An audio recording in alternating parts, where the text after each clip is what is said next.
கடலூர் மாவட்டம் நெய்வேலி திமுக வேட்பாளர் சபா ராஜேந்திரன் வெங்கடாம்பேட்டை பகுதியில் தீவிர வாக்கு சேகரிப்பில் ஈடுபட்டார். அப்போது அவருக்கு அப்பகுதி பெண்கள் உற்சாக வரவேற்பளித்தனர். தொடர்ந்து அங்கு குடிசை தொழிலாக முந்திரி உடைக்கும் பணியில் ஈடுபட்டுள்ள பெண் தொழிலாளர்களை சந்தித்த சபா ராஜேந்திரன் அவர்களுக்கு வழங்கப்பட்டு வரும் நலத்திட்டங்களை எடுத்து கூறி ஆதரவு திரட்டினார். மேலும் பொங்கல் பரிசு, கோடைக்கால நிவாரணம் உள்ளிட்ட திமுகவின் சாதனைகளையும் 8000 ரூபாய் கூப்பன் அறிவித்துள்ளதாகவும் தேர்தல் வாக்குறுதிகளை கூறி வாக்கு சேகரித்தார்.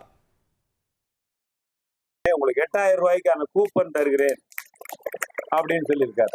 இந்த 8000 ரூபாய்க்கான கூப்பன் வருகின்ற பொழுது உங்களுக்கு அந்த 8000 ரூபாய்க்கான பொருட்கள் எது வேண்டுமானாலும் உங்களுடைய சாய்ஸ், நீங்க எதை வேணாலும் வாங்கிக்கலாம். ஒரு டார்லிங் மாதிரி ஷோரூம்லயோ, இல்ல சத்யா மாதிரி ஷோரூம்லயோ, இல்ல வசந்தன் கோ போன்ற ஷோரூம்ல போய் உங்களை அவர்கள் வரவேற்பதற்கு தலைவருடைய அந்த கூப்பனை எடுத்துக்கிட்டு செல்லுகின்ற பொழுது உங்களை வரவேற்கிறதுக்கு அவங்க காத்துட்டு இருப்பாங்க. இனி செல்லும் இடமெல்லாம் செய்தி.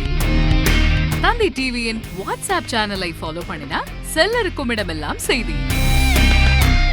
இதோ QR கோட் இப்பவே ஸ்கேன் பண்ணுங்க, ஃபாலோ பண்ணுங்க.